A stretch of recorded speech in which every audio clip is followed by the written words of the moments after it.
A doctor should always help his patients. What's wrong with this sentence? Well, if it sounds okay to you, then let me ask you this.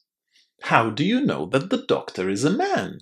It says a doctor, so it could be a man or a woman or a man. So how do we do this in English? How do we make sentences like these in a way that's politically correct? In this lesson, we're going to learn how to avoid language that's politically incorrect. This lesson is especially useful if you are an upper intermediate, advanced, or a proficiency student. But even if your level is intermediate, you'll be able to follow along and learn some useful concepts. We'll first start by looking at this sentence and giving you more examples of how you can fix typical situations where we use these reference pronouns incorrectly. And then we're going to look at 6 more typical situations where people use language that's politically incorrect. So let's first talk about this politically incorrect language. The problem in English is that nouns don't have a grammatical gender. Gender means masculine or feminine. Unless a noun refers to a specific gender, for example, man, woman, boy, girl, we don't actually know whether we're talking about a woman or a man. This is a problem because we often use stereotypes that we learn in our own culture and in our own languages to refer to certain people or professions. In our sentence, a doctor must always help his patients, we're using the stereotype of a doctor as a man. Similarly, if we said a nurse must always help her patients, we would be using another stereotype. But both doctors and nurses can be men or women. So in these cases, we need to learn to avoid using gendered pronouns that specifically refer to women or men. Language like this is considered to be politically incorrect, and we really need to pay attention to how we use it in order not to hurt anyone. So of course we know that a doctor can be a man or a woman. But how can we reflect this in this sentence? Well, the way of doing it is to use their instead of his. Their can be used as a singular collective pronoun referring to both women and men. So instead of saying a doctor must always help his patients, we need to say a doctor must always help their patients. They, them, and their can be used as singular collective pronouns to refer to nouns that don't have a specific gender. Let me show you on more examples. If a teacher is sick, they go on sick leave.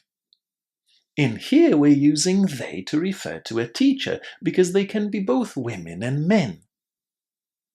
If you don't know somebody's name, you can always ask them what their name is.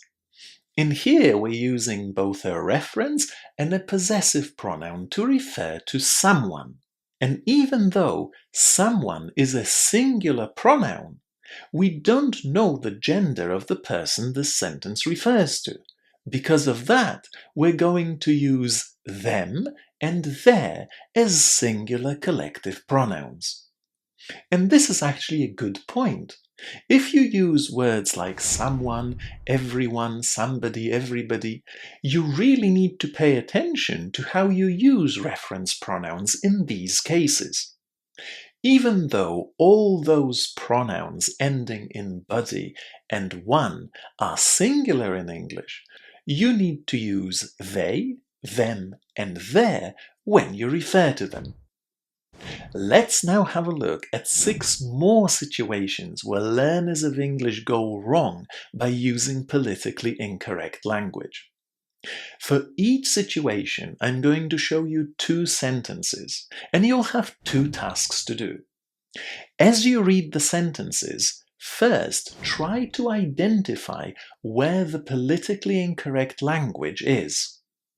Your second task is to think how you could replace that incorrect language with politically correct vocabulary. Ready? Remember that if you need more time, you can pause the video and have a think before you listen to my explanation. Ready to start? Well, let's have a look at the first pair of sentences. They both contain a similar mistake to do with politically incorrect language. Can you see where it is? Have a look.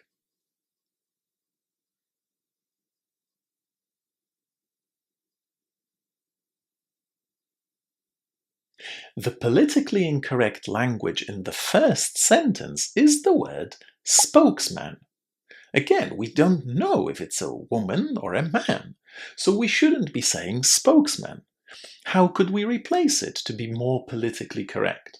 How about spokesperson? This sounds much more gender neutral, and it can definitely be used in order to refer to both women and men who are doing this job. In our second sentence, the incorrect word is hostesses. And maybe in the past this job was really dominated by females, but this is no longer the case. And again, we have to reflect that.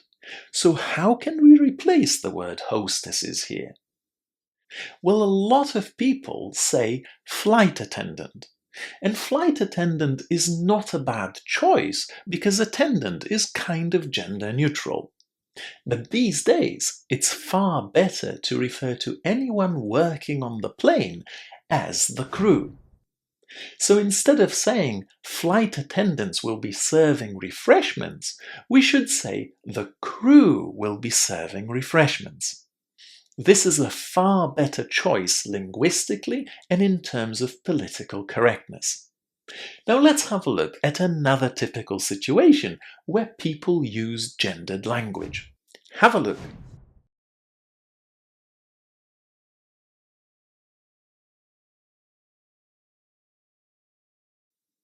This one is actually a little tricky, because when you look at the word actress and manageress, they basically both reflect the female gender.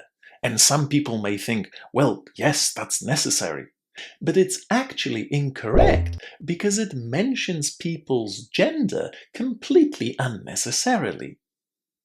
So in the first sentence, we should use the word actor instead of actress. In fact, a lot of female actors get angry when they hear the word actress. They consider it to be patronizing and completely unnecessary. So again, instead of saying actress, say actor. Now, a surprising thing for me personally is that when I watch the Oscars, they still say Best Actress Award. And I find this really bizarre because the last thing Hollywood should want is to appear sexist in the language they use. Now, in terms of our other sentence, the word manageress is completely inappropriate, and it's not only because we simply should say manager, but also because manageress can be a confusing term. The word manageress is an old-fashioned term used in reference to a female private tutor who homeschooled children from rich families in the past. So definitely don't say manageress, say manager. Let's have a look at another couple of sentences now.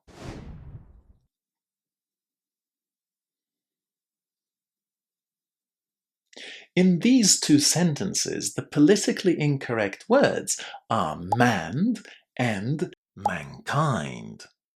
Both of these words contain the word man, which seems to suggest that everything in this world is run or governed by men.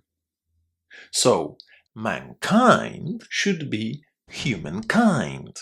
And instead of saying manned, we should say staffed. Both of these terms are far better alternatives if you want to sound politically correct. We have 3 more situations to have a look at. Let's take a good look at this one first.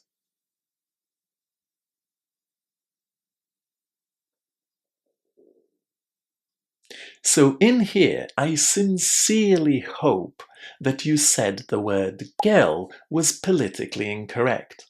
And it's really politically incorrect to refer to an adult woman as a girl in English. Now, this might sound like something very obvious, but if you're a speaker of Italian or Spanish, the word girl can be used in your native language to actually refer to adult women without any problem. But in English, you can't do it, because if you say the girl at reception, I'm actually imagining a 9-year-old. And not only is this politically incorrect, it's also downright offensive to be calling an adult woman a girl. So never do this in English. You can say woman, you can say lady. These are far better alternatives in this context. Never say girl. Let's explore some more gendered language. Take a look.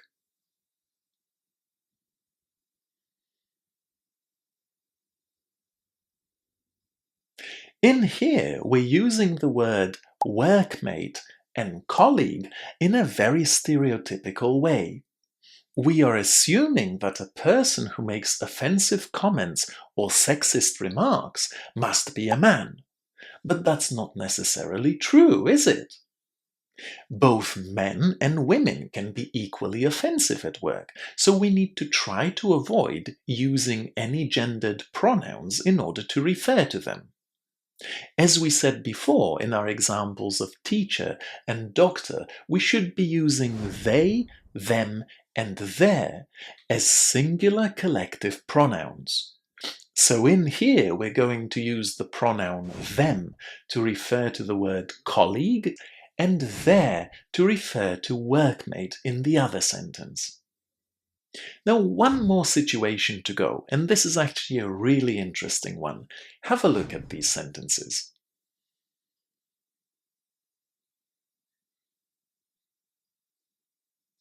In here, we're theoretically being politically correct, because we're mentioning men and women in both sentences.